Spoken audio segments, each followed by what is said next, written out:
Hi everyone, today we are learning the yoga basics of downward facing dog, or Adho Mukha Svanasana, which is the fancy Sanskrit term for it.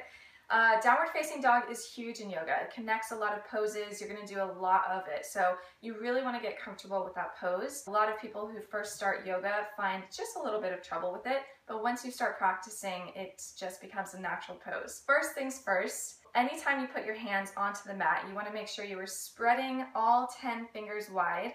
And a lot of times what happens is our weight kind of goes onto the pinky side. So we really want to make sure we're spreading our hands and then pressing right into the mat evenly. And what that is going to do is really protect your wrist from any strain or injury.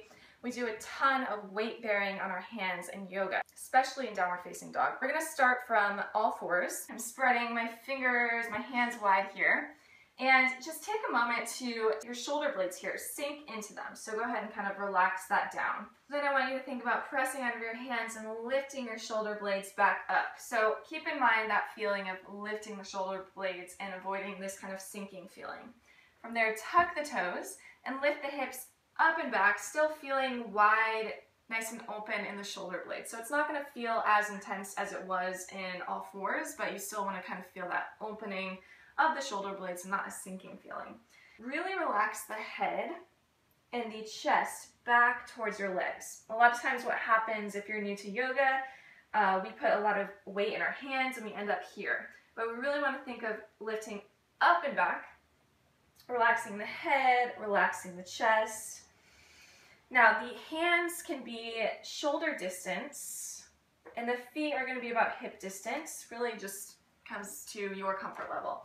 Now, where to put the feet, that I can't tell you. That you have to find for yourself. But you want to make sure they're not too close to your hands, or a lot of times what I see while I'm teaching is too far out, and it just becomes a big strain on the shoulders, and it's uncomfortable. So somewhere in between there.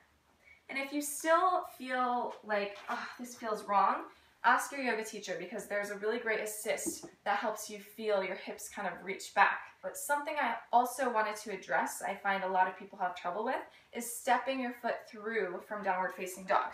A lot of times your yoga teacher will say, okay, lift your leg and then step the foot through between your hands. Well, how do I do that? I can't get it through. A little trick is to think of bring the knee towards your nose and then shift the shoulders over your wrists, and then all you have to do is kind of step the foot through. A lot of times what I do is cheat. I just swing it on around. And if you're still kind of back here like, oh, I didn't get through, no problem. Just grab the foot and step it there. So those are kind of the basics of downward facing dog. I hope you guys benefited from this, and be sure to check out my other yoga videos that incorporate a lot of down dog. See you next time.